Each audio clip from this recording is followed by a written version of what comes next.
Graça e paz, alunos e alunas, eu sou o pastor Wagner Dias, professor da Academia Apostólica Via Amor. Roda a vinheta.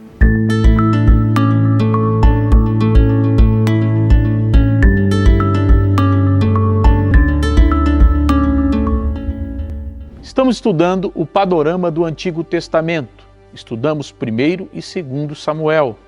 Entendemos o contexto a qual o rei Davi, unificando por 40 anos agora o reino, organizando a capital e confluindo um centro para que assim fosse comum às 12 tribos, um novo momento surge. E agora iremos entrar no livro de 1º Reis e 2º Reis. Esses dois livros, no caso, outrora era uma única obra e contam a história da aliança de Israel, desde a morte de Davi e a sucessão por seu filho, passando pela destruição dos dois reinos, de Judá ou de Israel, os dois reinos que irão ser divididos após a morte de Salomão. Os acontecimentos descritos nesse primeiro livro vai abranger um período de aproximadamente 120 anos. Recorda as turbulências ligadas ao povo de Deus, desde a morte de Davi ao reinado de Josafá, que no caso é o 4º rei do reino de Judá. O reinado de Acasias, que é o 9º rei do reino de Israel, fazendo sempre essa correlação, alinhando-se para que assim abranja, depois da divisão, todo o percurso político da Israel como um todo, uma vez que depois da morte de Salomão com Roboão, irá haver esse cisma. Tá ok? Esse foi um período muito difícil para o povo eleito, marcado por muitas transformações e muitas rebeliões. Havia uma luta interna, conspirações que eram comuns dentro do Paço Real, dentro da monarquia, e isso buscando o poder. Vamos lembrar que, no caso, após a morte de Davi, Salomão vai assumir a liderança de todo Israel. Ele vai fazer aliança com os povos, a partir de uma forma totalmente inusitada, se relacionando, casando-se para que houvesse paz dentro do contexto circunvizinhos, e isso faz com que haja também uma mudança de comportamento dentro da estrutura da célula máter da sociedade hebreia, a família. Por quê? Porque começa a se hipervalorizar a ideia da poligamia e banalizar a fidelidade monogâmica, né, diante desse quadro do rei Salomão. Isso vai gerar um problema muito sério, pois esses povos também irão introduzir consigo as suas crenças, os seus princípios, suas devidas religiões, o que era contrário à vontade de Deus.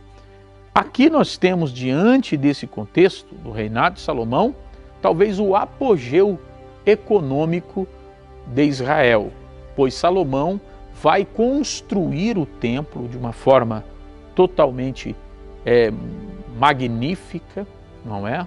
Revestido de toda a pompa necessária, de acordo com os fatores que era necessário seguir segundo a lei, fará palácios, irá plantar vinhas, construções monumentais, palácios de temporadas. Isso tudo marca um contexto de uma política que deu certo no seu primeiro ângulo.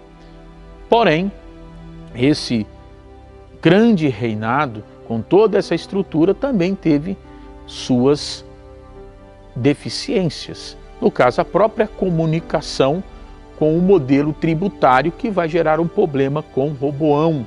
E Roboão, no caso, não vai saber administrar isso com Jeroboão, que é a herança de Salomão, é onde acontece o cisma. Aqui o livro também não vamos ter um autor, como a maioria dos livros históricos do Antigo Testamento. Mas a tradição judia vai atribuir a Jeremias a autoria desses dois livros, devido à semelhança encontrada, né, no próprio livro profético do Jeremias, que a gente vai estudar posteriormente, é o nosso próximo livro, né, aí para frente, que trazem aí, no caso, essa correlação. Mas temos aí uma dificuldade de encontrar. Alguns até sugerem Ezequiel, porém não de forma unânime. O tema de 1 Reis é a divisão do reino, como eu acabei de falar.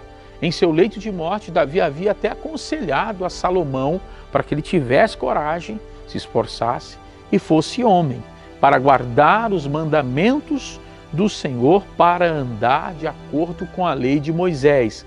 Lembrando que todo o percurso histórico desse povo após adentrarem a terra de Canaã, a herança da qual Deus havia jurado a Abraão, foi justamente não ter aí a fidelidade à lei que fora dada no Sinai, que era a condição dessa aliança. Eles deixaram a aliança e pautaram as suas vidas em outras coisas, e isso no processo lento do tempo havia gerado diversos problemas, e um deles a apostasia, que é o esfriamento da fé e a mistura com outras religiões, num sincretismo religioso, por fim a decadência, que sempre houve a necessidade de um líder, como no período dos juízes. Davi havia conseguido confluir a vontade de Deus para retorno desse povo à lei, e assim construindo monumentos para que isso ficasse marcado, como no caso a capital. Salomão então vai erigir o templo e por fim tudo está organizado novamente, e Davi, antes de morrer, dá essa orientação a Salomão, que iria sucedê-lo, ok? E pede para que ele fosse fiel à lei de Moisés, para que houvesse prosperidade. E ele irá empreender de certa forma. Salomão, como eu disse, expande de uma forma extraordinária, né? E trabalha também o segmento comercial para uma economia pujante, estabelecendo aí um sistema logístico com base na carga tributária, que vai gerar depois, como eu disse, um problema com Jeroboão, tá certo? Um sistema militar muito forte, mas as parcerias que eram feitas eram através mesmo dos casamentos que ele iria fazendo, né? Foi no seu reinado que se construiu, no caso, o grande monumento do mundo antigo para a Israel antigo, o grande templo, né? Que vai marcar o poderio e o apogeu desse povo por conta dessa beleza que era o templo que Salomão havia construído. Mas não é só disso que vivia, não é? Havia ainda os palácios que ele construiu, havia ainda a organização, como eu disse, tributária, e por fim o problema das esposas para sustentá-la. Sabe quantas eram? Eram 700 esposas e 300 concubinas. Você já imaginou subsidiar essas mulheres que ora eram princesas, né, da relação que ele tinha com os reis, casava-se com as filhas do rei para que assim gerasse uma política de boa vizinhança, e outro sim a pacificação, querendo, no entanto, a ideia de posse e terra para a Israel ser tranquilamente conduzida. Esse era uma das atividades de Salomão, uma das estratégias, que depois gerou um problema terrível.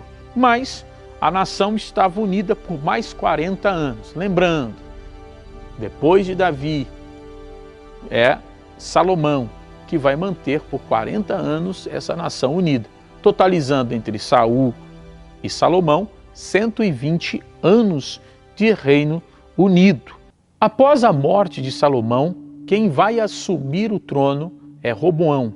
E Roboão tem um grande desafio: manter o reino unido. Jeroboão, um dos homens das quais Salomão havia perseguido, e este, fugido para o Egito, retorna para pleitear o alívio das cargas tributárias impostas por Salomão junto a Roboão. Roboão até o recebe e vai buscar o conselho, no caso, dos sábios antigos, dos anciães, que estiveram com o seu avô, Davi, e com o seu pai Salomão, como aqueles que seguiam como orientadores. Eles vão dar a orientação para que Roboão viesse a ouvir o povo, para que o povo tivesse sempre com Roboão e Roboão tivesse o povo consigo. Aquele conselho não caiu bem aos ouvidos do jovem rei. Ele então vai procurar as pessoas que são ali da sua faixa etária, que vão buscar ali os conselhos daqueles que estão junto a ele nas suas festas, nas suas raves, para que assim pudesse obter dele algum conselho. Esses jovens vão dar uma orientação nefasta.